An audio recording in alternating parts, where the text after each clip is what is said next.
Ruby. Saka hello kay Ma'am pero wala naman siya dyan.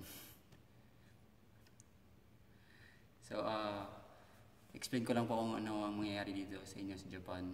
So, first is darating kayo sa Kansai Airport, then may susundo naman sa inyo, so don't worry. Diretso kayo sa hotel. And so, usually sa case namin gabi kami dumating. So, upon arrival, bibigyan kayo ng malaking pera. So, with that, baka so, parang wala na kayong problema kahit hindi kayo magdala ng pera galing sa Pilipinas. So, it's a big money. So, then, during your stay in the hotel, explain sa inyo ang life ninyo sa Japan, tutulungan kayo kung paano mabuhay dito, kung yung mga culture dito sa Japan, tapos yung security, yung mga rules and regulation dito, and most importantly, yung Japanese language. Pero, lately, malalaman nyo kung anong use ng Japanese language dito sa Japan. So, next is, after one month or more sa hotel na yun sa Osaka, specifically sa Osaka, this is good only for Hiroshima University students. So, sakay kayo ng Shinkansen from Osaka Station to either Higashi Hiroshima Station or Hiroshima Station. In our case, Higashi Hiroshima Station kami. So, after that, sumakay kami ng van puntang Higashi Hiroshima. And sa hotel Sunrise 21. So, maybe doon pa rin kayo ipastay ng mga Joyce. So, sa stay nyo dito, maybe mga 1 month kayo. So, maghanap kayo ng bahay dito. So, for yung mga naka-enroll or naka-apply na sa Sun Square, so, pag natanggap kayo, wala na kayong problema. Pero may choices pa rin kayo. Pero in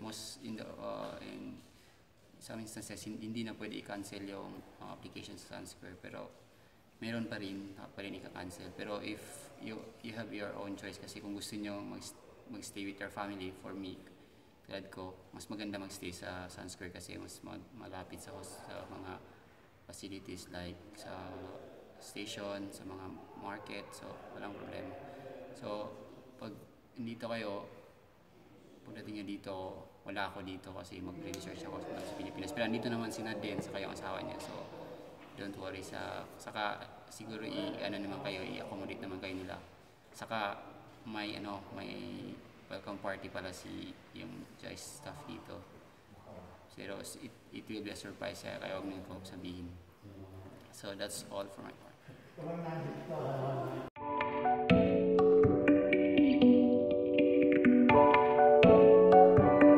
On the first day of school, you will be given orientation. And then finally, mamimit yun na yung advisor nyo, which is I think, na-inform na kayo before you come here in Japan. And then, your advisor will give you the names of your 2 sub-supervisor na siya rin po mag-a-assist sa inyo on your master thesis. And then, during the orientation, bibigyan kayo ng student ID nyo, kasama na yung password, which you will going to be used on the Momiji. Momiji is a student information system of the university wherein lahat ng mga transaction in the university like in Momiji, it is used by the student for course registration, sa mga syllabus reference, viewing of grades, tsaka career information and mga post-graduation information. Doon nyo po makukuha lahat sa Momiji. And then, the university has state-of-the-art facilities. We have, actually the HU, Hiroshima University, has 3 campuses. The Higashi Hiroshima campus, the Sendai Higashi campus, and Kasumi campus. And right now, nandito kami sa Higashi Hiroshima campus. And then we have 5 libraries, and merong gymnasium, may swimming pool, may sports center. So, expect na hindi po kayo maboboard during your stay in the university. And I belong to engineering department. Kasama ko si Den. I'm sure siguro most of you will be belong to IDEC kasi special case yung nangyari sa amin ni Den because there is no available expert on our research interest. That is why we are sent to engineering department. And in the engineering department, we have a very good and excellent laboratory facilities for experiment. Going to the university, dapat po marunong kayong mag-bike kasi that is the most affordable means of transportation going to the university. And meron din tayong bus, but it is so expensive. It cost around 250 yen one way lang from the apartment where I lived in, so 250 yen. So it is not practical. So I will spend around 540 yen para lang makapunta sa university. So regularly I use bicycle going to the university. Okay, going here in Japan, ano yung mga dapat yung dadalhin? So first and foremost, kailangan meron kayong mga gamot kasi it is very important to have medicines kasi sometimes, hindi talaga sometimes, yung mga medicines dito hindi natin nababasa kasi all written in Japanese, so hindi natin naiintindihan. So be ready to have medicines with you.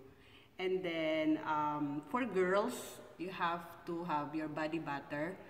Kailangan, especially shampoo, because on my experience, I have experienced hair fall during my first 3 months in Japan. So, kasi hindi ako nagdala ng shampoo. So, for all girls, please bring with you shampoo. And then, you have to bring also one set of Pilipiniana. Kasi yung Pilipiniana, magagamit natin siya for some cultural presentation. So, kailangan meron tayo nun. And then also bring with you formal attires like yung business suit kasi meron tayong nakakasalamuhan ng mga dignitaries, so kailangan magkaka-formal attire tayo.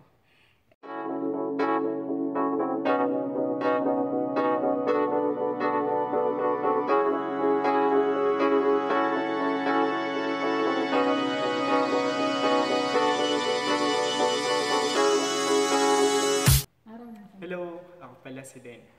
Bale, sa paghahanap po ng bahay, while nandito po kayo sa Higashi, Hiroshima, mag-stay muna kayo sa hotel. Siguro mga 1 week siguro, then after that, may mga JICE coordinator na tutulong sa inyo para mag-hunting ng bahay niyo. So, siguro nasabi din ni Mon na yung about sa application ng Sun Square, kung for sure siguro before kayo pumunta dito meron na kayong mga nakasubmit na kayo ng application, pero lottery yun eh. So may mga possibility rin na hindi kayo matanggap, tulad ko hindi natanggap sa Sun Square.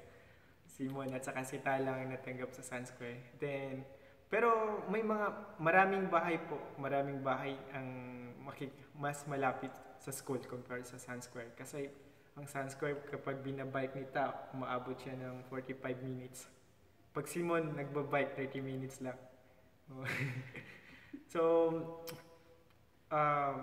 first na siguro pwede kong ma-share sa inyo sa paghahanap ng bahay. May mga list ng mga bahay kung saan pupuntahan ninyo, sasamahan kayo ng JICE coordinator bawat isang bahay, at saka may mga prices din. Then pangalawa, aside sa mga list na yun, pwede kayong maghanap na wala dun sa listahan ng mga housing. Siguro in that point pwede kami maka-assist sa inyo kasi pwede kayo merong mas mura kasi ang range ng bahay na yung time namin is nasa mga 20, siguro average na lang pag mga 25,000 pag yung mga binibigay nila na listahan. Pero may mga bahay na kung saan ang rent per month is nasa 13,000, tapos meron ding 8,000, tapos pinakamahal na yung mga 18,000. Yan po ang siguro search nyo lang sa internet yung lease accommodation by Hiroshima University. Tapos makikita ninyo yung tatlong klase ng apartment nila, Class S, Class A, at saka Class B. Yung Class B po nasa 8,000 per month. Yung Class A po nasa 13,000 per month. Class S po nasa mga 18,000 per month. Pero ewan ko kung may changes sa rental ngayon. And paalala lang po, yung application po dito, pag marami kayo, ang rules is by lottery. So kaya siguro mura to, tapos maraming nag-a-apply dito. Tapos try nyo din kasi pag um-apply po kayo dito,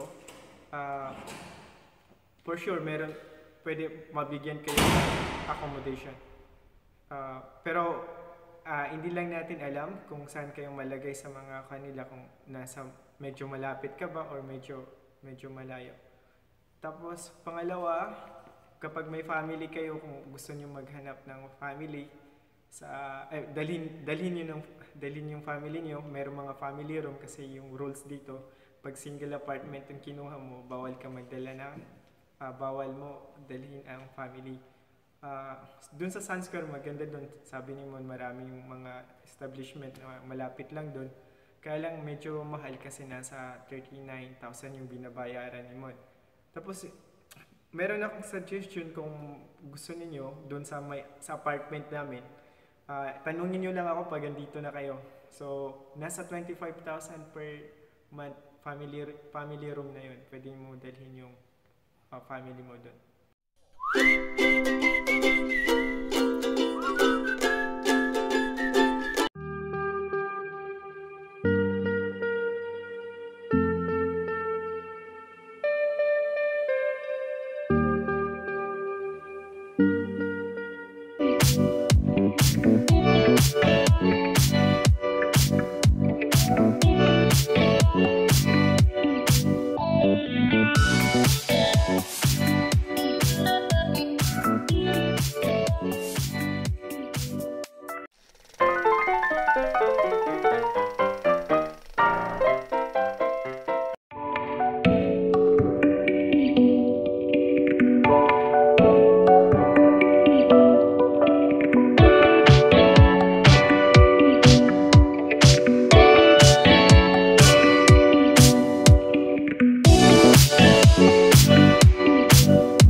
question.